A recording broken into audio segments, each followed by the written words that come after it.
బిస్మిల్లాహిర్రహ్మానిర్రహీం. అస్కార్ అంటే ఏమిటి? మనం అస్కార్ ఎందుకు పఠించాలి? అల్లాహ్ను స్మరించుకోవడాన్ని అరబీలో జిక్ర్ అంటారు.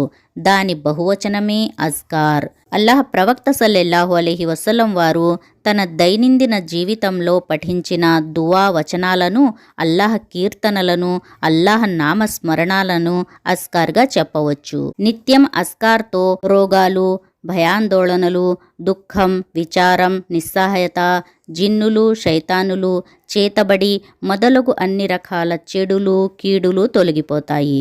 ఖురాన్ గ్రంథంలో అల్లాహ్ తెలియచేస్తున్నాడు, తెలుసుకోండి, అల్లాహ్ స్మరణతో మాత్రమే మనసులు నెమ్మదిస్తాయి.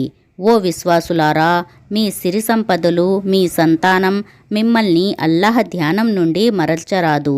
ఎవరైతే అలా చేస్తారో వారే నష్టపోయేవారు.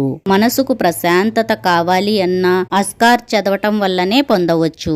జిక్ర్ శైతాన్ నుంచి రక్షణ కల్పిస్తుంది. జిక్రుతో తప్ప దాసుడు శైతాన్ కీడు నుంచి తనను తాను రక్షించుకోజాలడు. మనుషుల, జిన్నుల కీడు నుంచి మిమ్మల్ని మీరు రక్షించుకోవడానికి అస్కార్ అనే కోటును తొడుక్కోండి. మీ మనసులను ఇస్తగ్ఫార్తో కప్పి ఉంచండి. ఇది రేయింబవళ్లలోని పాపాలను చెరిపివేస్తుంది. అల్లాహ్ మనందరికీ దైనందిన దువాలను, అస్కార్ను స్థిరంగా స్మరించుకునే శక్తియుక్తులను ప్రసాదించమని, ఇహపరలోకాల బాధల నుండి రక్షించమని, కష్టాల నుంచి గట్టెక్కించమని అల్లాహ్ను మేము మనసారా వేడుకుంటున్నాం.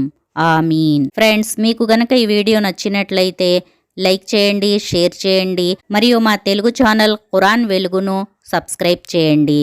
ఈ ఛానల్లో మీకు అస్కార్ మరియు రుఖయా, ఉదయం సాయంత్రం అస్కార్, నమాజు తర్వాత దువాలు, నిద్రపోయే ముందు ప్రార్థనలు, రోజువారీ దువాలు, నమాజ్లో చదివే సూరాలు మరియు నమాజు చేసే పద్ధతి, ఇంకా హదీసులు, ఇంకా ఎన్నో ఇస్లాం గురించిన విషయాలు లభిస్తాయి ఇన్షాల్లా.